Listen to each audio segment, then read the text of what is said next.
hello, ladies and gentlemen, and welcome back to the Zombie Train. This is episode 261, and I'm your host, Ellis, otherwise known as Train Man. And this is a very late episode, I'm very aware of that.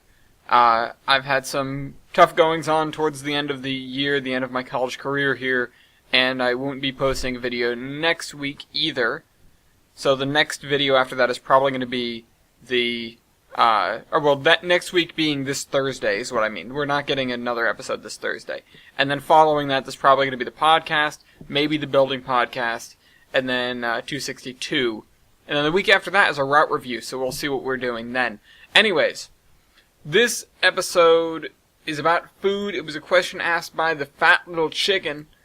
Although the text, I wrote down that it was on episode 217, and I don't see the question here anymore. So, I'm just going to assume it was a general question about food, and I can talk about that, in a general sense. First of all, most of our onboard food came from this car that we converted into effectively a hydroponics setup.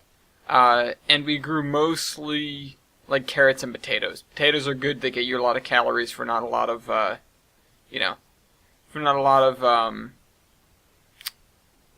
for not a lot of work, I guess. If you're, I can't words all of a sudden. But yeah, you get a lot of calories for not a lot of work. And carrots are nice as well because they're generally fairly simple and easy to take care of, and you can get a lot of them. So, that was that. We did get a lot of our nutrients. There were some cases where we were generally only looking for calories, and we would supplement our nutrients with like vitamin pills and those kinds of things.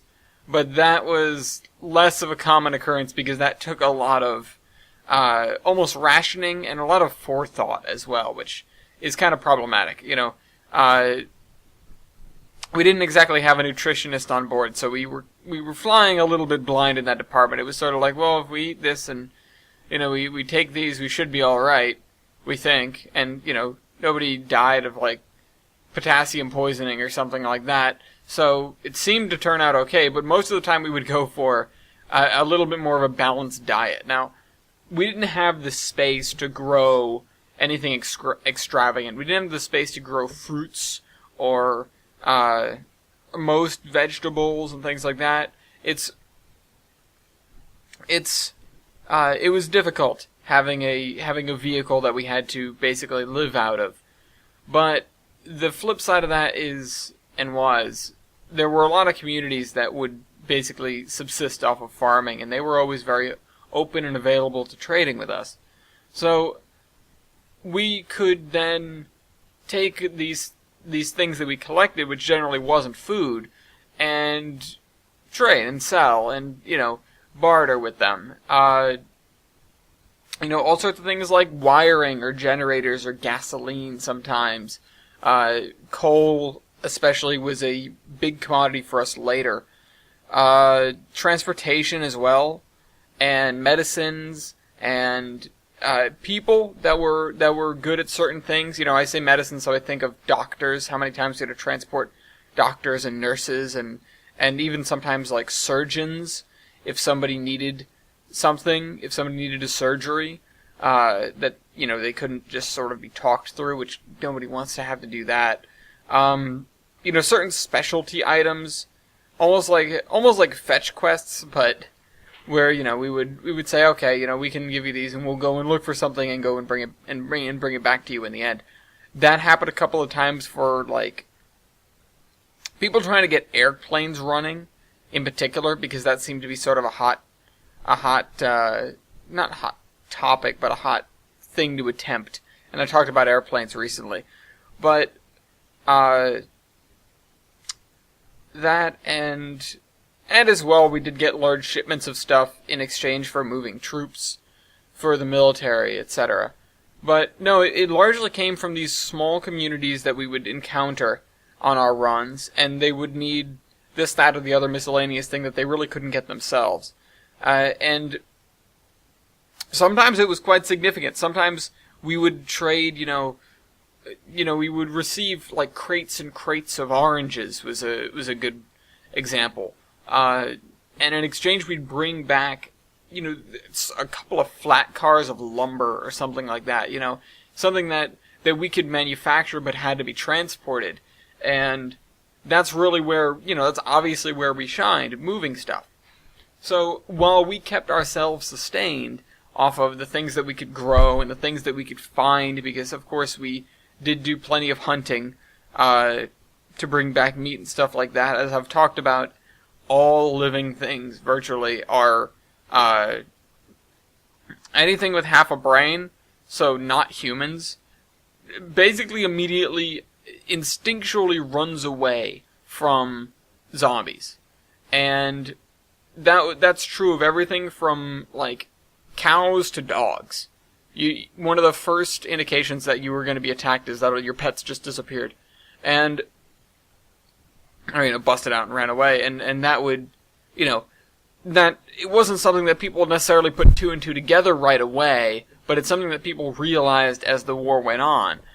And so because of that, if we were near zombies, hunting would be basically impossible. But if we saw wild animals, then we would A, regard ourselves as safer, and B, try to kill them and eat them. So that was, a large amount of our sustenance at times. The other thing, the thing that I haven't mentioned to fill in the gap there, is canned food. And everyone thinks about canned food when they think about the apocalypse, because it's like, okay, well, what do you keep, what do you store in the bunker? Canned food. And, you can go into a store, if it wasn't one with a lot of fresh produce that would go bad and effectively poison the air,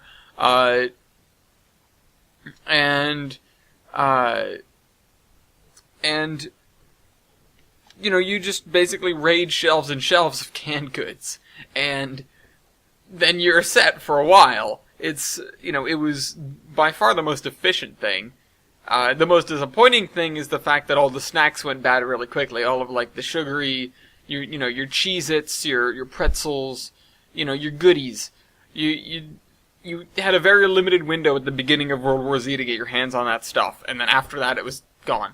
So, that was the disappointing thing. We didn't have a lot of comfort food, I guess, although we would definitely try to make some. Every once in a while, we'd scrounge together the materials for a cake or something like that. We wouldn't, like, go out of the way. And I've talked about celebrations on the train before. We wouldn't necessarily go out of our way to celebrate, like, every birthday and stuff like that. Generally, it'd be it's your birthday, happy birthday. But we'd recognize that it's a time of crisis, and you can't stop and put a day aside every time somebody has a birthday. When you've got 30, 40 people on the train, that happens fairly often. If it was evenly distributed, it'd be a couple times a month at least. And so then we were just, we were left scrounging. And that was okay. It was, it wasn't the end of the world. Sometimes our palate was a little bit limited with, the potatoes and the carrots and, that sort of stuff that you can grow in a relatively small area. I am by no means a hydroponics expert. In fact, I don't really know anything at all. I went in there to help set up sort of the basic piping for it, and then I really didn't go back.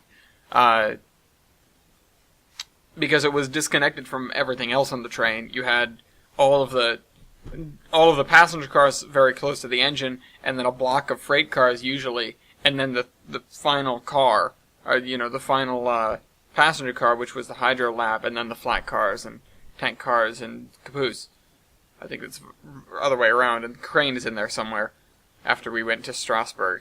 So, yeah, that was that. There were, because it was such a common thing, I could go on for days of the stories of, oh, we traded this for this, we traded this for this, we dealt with these people and did this thing, and, we found this person's daughter that they thought had been kidnapped but was actually just lost in the woods, and we found her along the side of the railroad tracks. She told us where we live, and we said, oh, we've just been through there. And so we went back, and, to repay us, they gave us, like, 3 dozen eggs, which we refrigerated and didn't really, we tried to use as quickly as we could before they went bad. And those were, there were some folks where we'd do something big like that, something really, sort of like heart-wrenching or, that kind of important. And they would be like, you come back here anytime you want, we'll give you anything you want. And they were the best people, but we didn't want to take advantage of people like that because we were a big crew. And when you have a family that's just trying to feed themselves and you show up with 30 people and they're like, you said we could have anything we wanted, that's not being a good citizen necessarily. Occasionally, we would go to these people when we were really down in our luck, and we definitely had phases where we were.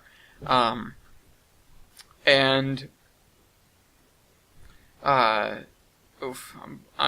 losing track because I wanted to go through this whole enumerated list of sort of weird happenings. Because food is food. Food is, maybe the most important thing, one of the most difficult things to get your hands on. Fresh water is obviously more important, but fresh water comes from the sky every once in a while. If you're good about it, you can save that up and just drink it when you need it. Or, find a river or a stream. If you're not near the coast, you're probably not going to deal with salt water, and it's not like there is heavy industry going on after the zombie apocalypse to contaminate your water. It was amazing to see how some things, it was like, oh, this seems like it's cleaner than it ever was. But it's water was easy, food was not. And so we had to defend the train from bandits, robbers on a number of occasions. I don't know why people didn't just think that asking was enough. We had so many people come to the train and be like, listen, I need a place to stay. I'm starving, I'm gonna die without food. I will do anything you need me to do. Just please feed me. And we came across a lot of those people. We came across a lot of people who were doing fairly well for themselves, surviving the wilderness and just wanted, oh, can I hitch a ride to some place, or can I have something specialty, or, that kind of thing. And we were happy to oblige with that too, because generally these people were, very grateful and did their best to repay us. But, occasionally you'd have folks that were desperate, and we would help desperate folks when they asked us to help them, and otherwise we would basically have no choice but to defend ourselves. Not to say that we didn't take prisoners or, sort of accept surrender, but so often people, especially if it was a small group of people, they didn't have a lot of chance to do that properly. Because if you get somebody busting into your stuff to steal, and this lookout spots them in the middle of the night, yells at them, hey, put the stuff away, and they just grab it and run. It would be stupid, effectively, to chase someone off into wilderness in the middle of the night. And so usually it just ends with them getting shot. And if somebody's getting shot, that's a big noise, and usually that would cause us other problems. So if we could apprehend someone, people would go for it because they don't want to have to wake everyone up and move the train because we started making noise. Or put everybody on guard. But because food was so precious, sometimes people wouldn't give us that choice. It was very situational, and I was not a night guard. There were times where we did either. There were times where we did both, where we could capture some people if there was a group. But alas, food was a complicated thing. We did get plenty of people that would show up and say, I need food. I'm gonna starve. I need food, I need water, I need medical care even. Although when somebody new showed up, we would usually give them a full physical to make sure that they didn't have any bites that they were hiding, or, that sort of thing. But, anyways, sorry for the lateness. Things have been hectic, like I said. If you've got any questions or comments or concerns, feel free to post them down below. If they're questions, of course, I will respond to them on the show. I've got a backlog, so it'll be a little while, but you'll know when your time comes if you stick around. Like I said, in 2 weeks is a route review, so stick around for that. And I hope you guys enjoyed this video, and I will see you next week. Trainman out. 2 weeks.